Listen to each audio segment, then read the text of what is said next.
ఒక్కసారి కొమ్మూరి గోల్డ్ కి కాల్ చేయండి. తాకట్లో ఉన్న మీ బంగారాన్ని విడిపించి మార్కెట్ ప్రైస్ కి వాళ్ళు కొనుక్కుని మిగతా డబ్బులు మీకు ఇచ్చేస్తారు. హలో అండి, అందరికీ నమస్కారం. ఒకవైపు తెలంగాణ మున్సిపల్ కార్పొరేషన్ ఎన్నికల్లో గెలిచిన ఆనందంలో కాంగ్రెస్ ఉంటే, తన మాటలతో కాంగ్రెస్లో రాజకీయ వేడి రాజేశారు కోమటిరెడ్డి రాజగోపాల్ రెడ్డి గారు. మునుగోడు ఎమ్మెల్యేగా, కాంగ్రెస్ పార్టీ ఎమ్మెల్యేగా ఉన్నటువంటి కోమటిరెడ్డి రాజగోపాల్ రెడ్డి గారు ఆయన పరిధిలో ఉన్నటువంటి మున్సిపాలిటీలన్నీ గెలిచిన సందర్భంగా కాంగ్రెస్ కార్యకర్తలతో మాట్లాడుతూ, నాకు మంత్రి పదవి ఇస్తారా, లేదు అంటే ముఖ్యమంత్రి పదవిని టార్గెట్ చేయమంటారా అన్నట్టుగా మాట్లాడారు. ఇది రేవంత్ రెడ్డి గారిని డైరెక్ట్గా తాకేలా కామెంట్ చేశారన్నది కనపడుతున్నటువంటి వాస్తవం. ఒక్కసారి కోమటిరెడ్డి రాజగోపాల్ రెడ్డి గారు ఏం మాట్లాడారు ఒకసారి వినండి. మంత్రి కాకపోతే డైరెక్ట్ గా ముఖ్యమంత్రి వైద్యం భయపడుతున్నాను.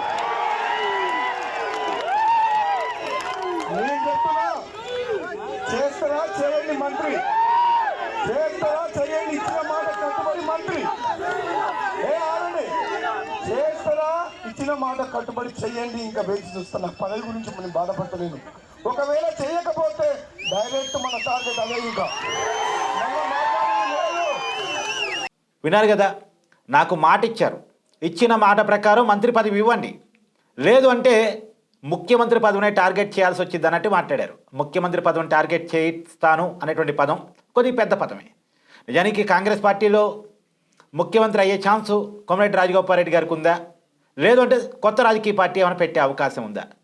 ఎందుకంటే ఇప్పుడు నేనే ముఖ్యమంత్రి, తర్వాత కూడా అంటే వచ్చే ఎన్నికల తర్వాత కూడా కాంగ్రెస్ పార్టీ అధికారంలోకి వస్తే నేనే ముఖ్యమంత్రిగా ఉంటానని చెప్పేసి రేవంత్ రెడ్డి గారు పదే పదే చెప్తున్నారు. కానీ కోమటిరెడ్డి రాజగోపాల్ రెడ్డి గారు చెప్తున్నారు, నాకు మంత్రి పదవి ఇవ్వకపోతే ముఖ్యమంత్రి పదవిని టార్గెట్ చేస్తా అని చెప్తున్నారు. మరి ఏం జరగబోతుంది కాంగ్రెస్లో, ఏం జరిగే అవకాశం ఉంది కాంగ్రెస్లో, ఇది మాట్లాడుకొని తీరాలి. నిజానికి ఇదే కోమటిరెడ్డి రాజగోపాల్ రెడ్డి గారు గతంలో కాంగ్రెస్ పార్టీకి రాజీనామా చేసి బీజేపీ పార్టీలో చేరి బీజేపీ పార్టీ తరఫున మునుగోడులో పోటీ చేశారు. అప్పుడు తనకున్నటువంటి ఎమ్మెల్యే పదవికి రాజీనామా చేసి ఉప ఎన్నికలకు వెళ్ళారు. కేసీఆర్కి ముచ్చెమటలు పట్టించారు. అప్పుడు బీఆర్ఎస్ పార్టీ అంతా కూడా తిష్టవేసి మునుగోడులో ఓడిపోతే పరుగు పోతుంది, సార్వత్రిక ఎన్నికల కంటే ముందు జరుగుతున్న ఉప ఎన్నిక, అప్పటికే దుబ్బాకలో ఓడిపోయి ఉంది, హుజురాబాద్లో ఓడిపోయి ఉంది బీఆర్ఎస్. సో ఇక్కడ కూడా ఓడిపోతే ఇబ్బంది వస్తుందనే కారణం చేత బీఆర్ఎస్ చాలా పెద్ద ఎత్తున కష్టపడి మొత్తానికి కోమటిరెడ్డి రాజగోపాల్ రెడ్డి గారిని ఓడించగలిగారు. ఓడించినా సరే నైతికంగా అక్కడ కోమటిరెడ్డి రాజగోపాల్ రెడ్డి బలం ఏంటో తేలిపోయింది. ఆ పరిస్థితుల్లో మళ్ళా కాంగ్రెస్ పార్టీ కోమటిరెడ్డి రాజగోపాల్ రెడ్డి గారిని పార్టీలోకి ఆహ్వానించింది. ఆయన ఒక కండిషన్ మేరకు పార్టీలో చేరారని గతంలో కూడా చాలాసార్లు చెప్పారు. మంత్రి పదవి ఇస్తాం అధికారంలో రాగానే, కాంగ్రెస్ పార్టీని గెలిపించుకోవాల్సిన అవసరం ఉంది అని ఆహ్వానించారు. ఆ మాట మేరకే నేను కాంగ్రెస్ పార్టీలో జాయిన్ అయ్యానని చెప్పేసి ఆయన గతంలో కూడా చాలాసార్లు చెప్పారు. కానీ కాంగ్రెస్ పార్టీ అధికారంలోకి వచ్చిన తర్వాత కోమటిరెడ్డి వెంకరెడ్డి గారికి మంత్రి పదవి వచ్చింది, కానీ రాజగోపాల్ రెడ్డి గారికి రాలేదు. ఇప్పుడు రాజగోపాల్ రెడ్డి గారికి మంత్రి పదవి ఇవ్వడానికి ఉన్న అడ్డంకి ఏంది అంటే, ఆయన కాంగ్రెస్ పార్టీ చెప్తుంది ఏంటి అంటే, నల్గొండ జిల్లాకు సంబంధించినటువంటి ఉత్తమ్ కుమార్ రెడ్డి గారికి అంటే రెడ్డి సమాజ వర్గానికి సంబంధించిన వ్యక్తికే మంత్రి పదవి ఉంది. కోమటిరెడ్డి వెంకరెడ్డి గారు ఆయన రెడ్డి సమాజ వర్గానికి సంబంధించిన వ్యక్తే. ఆ జిల్లాలో ఉన్నటువంటి 2 మంత్రి పదవులు కూడా రెడ్డి సమాజ వర్గానికే ఉన్నాయి. మరొక మంత్రి పదవి రెడ్డి సమాజ వర్గానికి ఇవ్వటం అనేది ప్రాక్టికల్గా సాధ్యం కాదు. అందరూ కూడా ఒకే జిల్లాలో ఉన్నాయి. నిజానికి మంత్రివర్గంలో ఖాళీలు ఉన్నాయి, ఒక 2 ఖాళీలు ఉన్నాయి. కానీ రెడ్డి సమాజ వర్గానికి ఇవ్వలేని పరిస్థితి అనేది రేవంత్ రెడ్డి గారు చెప్పేమాట. అది కూడా ఒక్క జిల్లాకు సంబంధించి. అందులో ఇంకొక ఇబ్బంది ఏంటంటే, వాళ్ళ కుటుంబానికి సంబంధించిన కోమటిరెడ్డి వెంకరెడ్డి గారు రాజగోపాల్ రెడ్డి గారు సోదరుడే. ఆయన మంత్రిగా ఉన్నప్పుడు మరి అదే కుటుంబానికి ఎలా ఇస్తారు? ఒకటి అదే సమాజ వర్గానికి ఎలా ఇస్తారు, 2 అదే కుటుంబానికి ఎలా ఇస్తారు? ఈ సాధ్యం కాదు అనేటువంటిది ప్రభుత్వం వైపు నుంచి, రేవంత్ రెడ్డి గారి వైపు నుంచి వస్తున్నటువంటి ఒక వాదన. ఇవన్నీ నాకెందుకు, నాకు మాట ఇచ్చారు కాబట్టి మంత్రి పదవి ఇవ్వాల్సిందే అనేటువంటిది కోమటిరెడ్డి రాజగోపాల్ రెడ్డి గారి వాదన. నిజానికి ఓపెన్గా ఆయన ఏమీ ఆఫ్ ది రికార్డ్ మాట్లాడట్లా, ఓపెన్గా పబ్లిక్లో కార్యకర్తల ముందే మీడియా అందరూ చూస్తుండగానే స్టేట్మెంట్ ఇచ్చేశారు, నాకు మంత్రి పదవి ఇవ్వాల్సిందే, మంత్రి పదవి ఇస్తానన్నారు అని చెప్పేసి. నిజానికి అంత స్టేట్మెంట్ ఇచ్చారు అంటే మంత్రి కాబోతున్నాననేటువంటి ఏమన్నా సూత్రపై అంగీకారం ఉందా, లేదా అంత బిగ్ స్టేట్మెంట్ ఇస్తారా అనేది చూడాల్సిన పరిస్థితి కనపడుతుంది. వాస్తవానికి ఇక్కడ ఉన్నటువంటి ఒక చర్చ ఏంటంటే, రాబోయే కాలంలో మంత్రివర్గ షెఫ్లింగ్స్ కింద రాజగోపాల్ రెడ్డి గారికి మంత్రి పదవి ఇచ్చి కోమటిరెడ్డి వెంకరెడ్డి గారికి వేరే బాధ్యతలు అప్పచెప్తారు అని. వెంకరెడ్డి గారిని మంత్రి పదవి నుంచి పక్క పెట్టి రాజగోపాల్ రెడ్డి గారికి ఇవ్వచ్చు అనేటువంటి చర్చ అయితే ఉంది. మరి కానీ కాంగ్రెస్ పార్టీలో ఏది కూడా అంత ఈజీగా తెగదు కదా.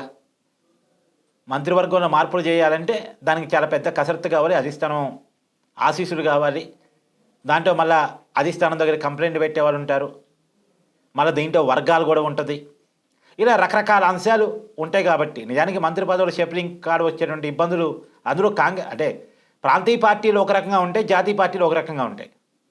అందులో కాంగ్రెస్లో ఇంకా కొత్త ప్రజాస్వామ్య కల్చర్ ఎక్కువ. అంటే అతను కొద్దని ఇతను కొద్దని అతను, కంప్లైంట్స్ బ్యాచ్ ఎక్కువ, నాకే కావాలని గట్టిగా మాట్లాడేవాళ్ళు ఎక్కువ. ఇప్పుడు పెద్ద సుదర్శన్ రెడ్డి గారు ఆయన మంత్రి పదవి కావాలని గట్టిగా గొడవ చేస్తున్నటువంటి వ్యక్తులు ఒకళ్ళు ఉన్నారు. ఇలా నాకు మంత్రి పదవి ఇవ్వాల్సిందే అని గొడవ పెట్టేవారు కాంగ్రెస్ పార్టీలో ఇంకా ఉన్నారు. అదే రెడ్డి సామాజిక వర్గానికి సంబంధించి మిగతా సామాజిక వర్గాలు కూడా ఉన్నాయి. ఈ సందర్భంగా మంత్రివర్గ షెఫ్లింగ్ ఎలా అనేది చూడాలి. కానీ చేస్తే మాత్రం వెంకరెడ్డి గారిని పక్కన పెట్టి రాజగోపాల్ రెడ్డి గారికి మంత్రి పదవి వచ్చేటువంటి అవకాశం ఉంది. అందుకని అంత బలంగా పబ్లిక్లో ఆ మాట చెప్పగలుగుతున్నారు అనేటువంటి చర్చ అయితే ఉంది. కానీ ఆయన మాత్రం మంత్రి పదవి కోసం గతంలో కూడా గట్టిగానే మాట్లాడారు. ఆయన ఇప్పుడే కాదు, గతంలో కూడా మాట్లాడారు. అవసరమైతే రేవంత్ రెడ్డి గారిని ఎదిరించడానికి ఏమాత్రం వెనకాడను అని చెప్తూ కూడా గతంలో కామెంట్ చేశారు. ఒక ఎమ్మెల్యేగా ఉండి అదే పార్టీలో ఉండి ముఖ్యమంత్రి గారికి వ్యతిరేకంగా మాట్లాడడం చిన్న విషయం కాదు.